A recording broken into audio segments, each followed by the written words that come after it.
Nah, di sini kita akan tambahkan rectangular beam baru. Kemudian kita memasukkan namanya kembali dengan bebas ya. Misalkan kita namakan sebagai balok balkon. Ukurannya 150 kali 300 ya sesuai dengan gambar. Untuk penggambaran balok balkon sendiri kita bisa lakukan dengan cara klik tombol line di sini, kemudian menarik garis pada balok.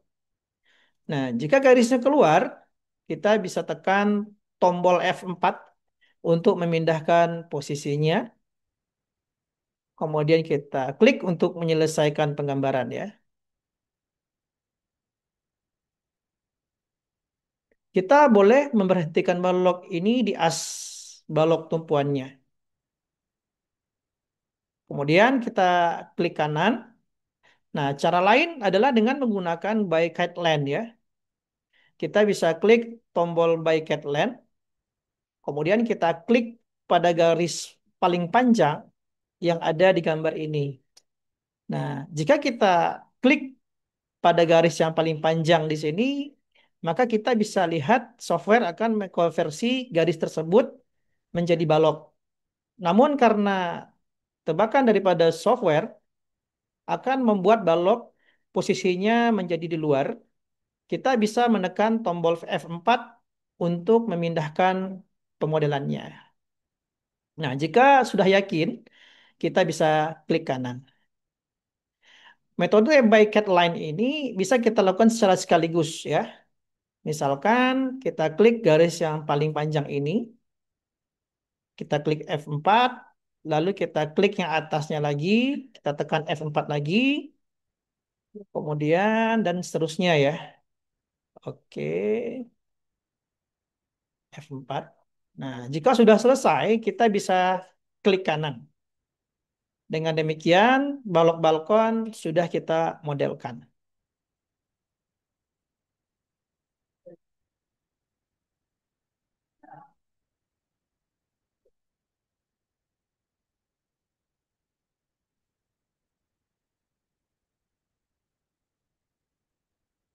Berikutnya, jika kita perhatikan, di bagian bawah tangga yang terdapat di gambar ini, terdapat balok B4 ya yang belum termodelkan.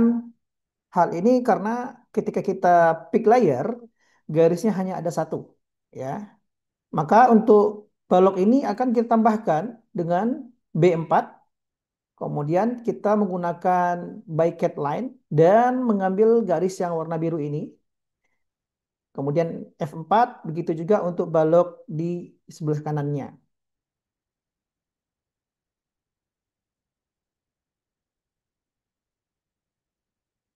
Nah, dengan demikian kita sudah selesai ya melakukan pemodelan untuk balok pada lantai satu.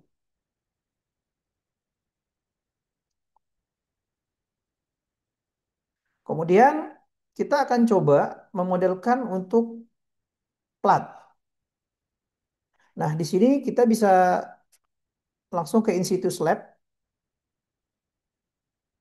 kemudian melakukan identifikasi untuk plat.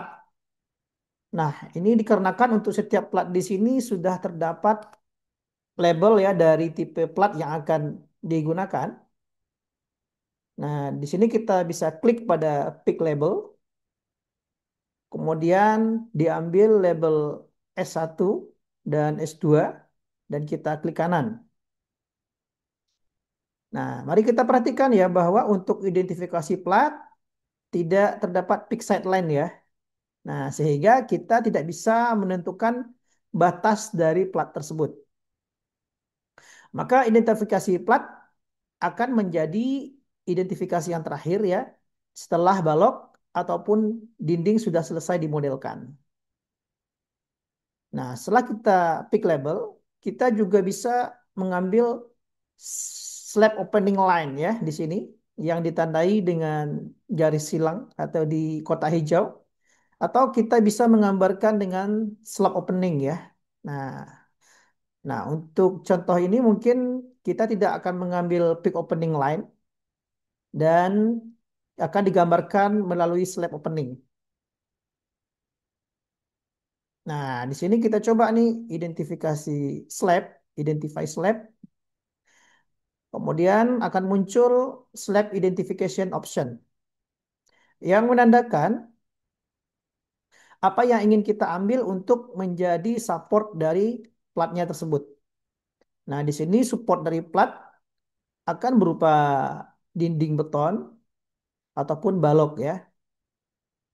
Nah, kita klik OK dan kita juga bisa mengubah ketebalan pada bagian window ini.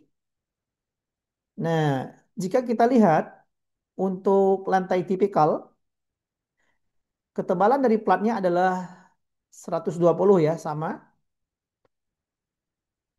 Nah, di sini karena tebalnya sudah oke ya, maka kita tidak akan mengganti atau merubah ya.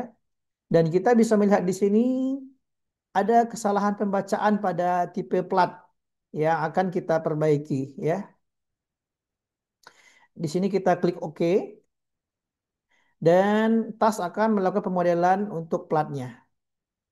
Nah, di sini kita bisa juga melihat terdapat beberapa area plat yang tidak bisa termodelkan secara otomatis. Nanti kita akan edit belakangan ya.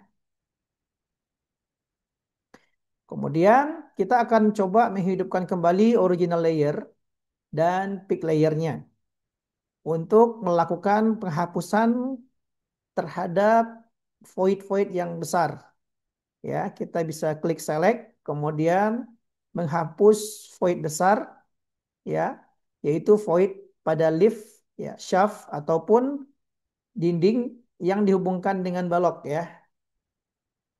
Nah, untuk void yang kecil tidak kita hapus dengan cara ini, ya, karena pada umumnya untuk void kecil ini kita perlu menambahkan trimming bar atau corner bar di TRB. Nah, sehingga kita akan modelkan menggunakan slab opening. Nah, di sini kita akan coba hapus terlebih dahulu ya. Nah, untuk tangga ini, ketika kita klik, maka S2 di sini akan ikut terhapus ya. Nah, untuk hal ini kita biarkan saja terhapus dulu, nanti bisa diisi kembali. Nah, di sini juga kita tekan delete dan lakukan hal yang sama untuk shear wall di bagian sebelah kanan. Nah, di sini cross element select bisa dimatikan untuk memilih yang lebih akurat ya. Kemudian kita akan mengisi kembali untuk plat-plat yang mengalami kesalahan. Contohnya pada S2, kita klik S2, kita klik point, dan kita klik pada panel S2. Nah, di sini kita bisa lihat terdapat gap check di sini yang menandakan bahwa pada kotak putih ini terdapat sebuah gap kecil yang membuat software tidak bisa melakukan pemodelan secara otomatis. Sehingga untuk menutup gap kecil ini, kita bisa mengklik pada auto proses. Oke, kita klik. Kemudian menggambarkan ulang di panel ini dengan S2. Nah, begitu juga dengan panel sebelah kanan ya.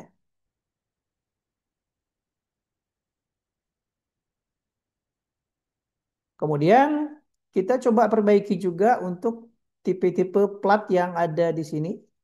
Yang pertama, kita akan melakukan pemilihan untuk SFL minus 0,15 dengan cara klik kanan, klik Quick Find Entity. Kita bisa melihat terlebih dahulu di bagian bawah, selected entity-nya terdapat 4 ya. Maka 4 itu adalah panel yang berwarna biru ini ya. Nah, di mana panel berwarna biru ini harusnya memiliki tipe S1. Nah, maka dari itu di bagian name kita akan ganti menjadi S1. Kita tekan enter dan klik yes.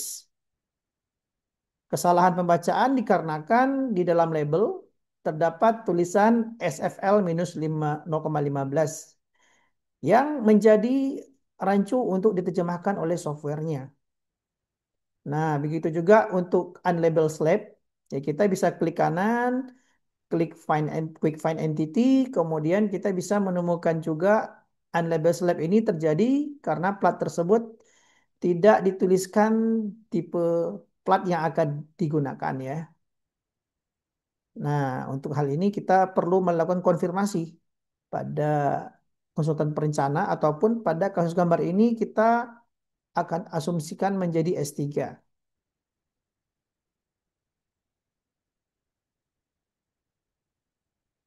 Tekan enter, kemudian klik yes. Kemudian kita akan coba menghapus dua elemen list ini untuk meyakinkan bahwa model sudah kita perbaiki. Sehingga tidak ada lagi elemen list yang namanya ini ya. Nah, jika kita melakukan delete, kemudian tampil muncul seperti ini, artinya masih ada balok ataupun plat yang menggunakan nama tersebut. Nah, sebagai tambahan di bagian balkon juga masih terdapat void ya, yang akan kita isi dengan S3. Kita klik terus auto proses dan kita isi kembali ya. Oke.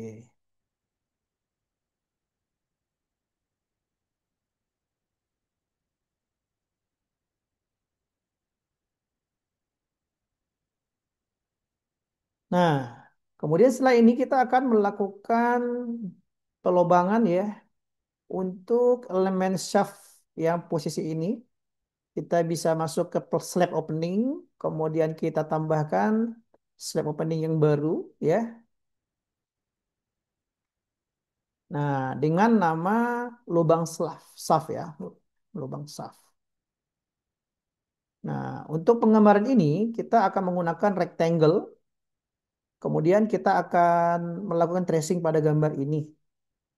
Nah, ketika kita salah menggambarkan, kita bisa klik select, kemudian mengedit kembali ukuran dari shaft ini ya.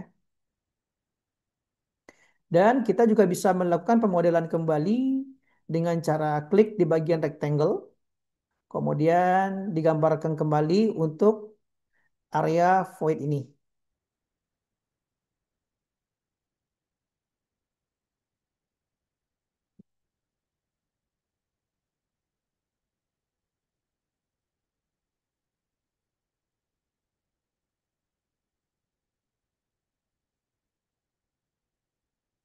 Nah, kita bisa mencoba juga untuk melakukan mirror untuk pelubangan shaft ini dengan cara select batch.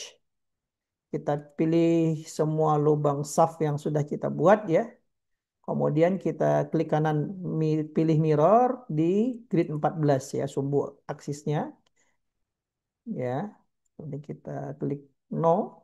Nah, dan terlihat ya ada beberapa void yang harus disesuaikan sehingga kita klik select, kita block voidnya, kita klik kanan, pilih move dan dipindahkan ke posisi yang pas ya. Nah, kemudian di sini terdapat void yang belum termodelkan ya. Kita bisa tambahkan juga dengan rectangle.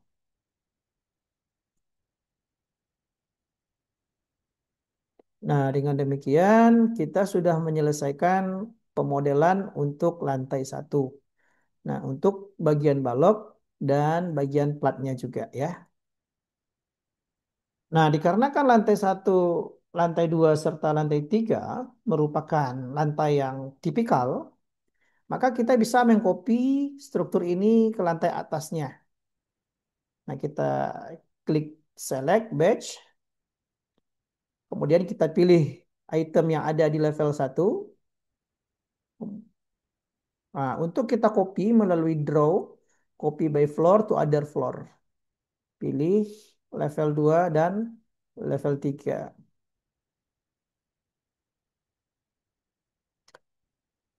Lalu melakukan pengecekan melalui 3D-nya ya atau tiga dimensinya. Dan kita munculkan semua lantai yang ada di pemodelan. Nah, maka untuk pemodelan struktur ini sudah kita selesaikan.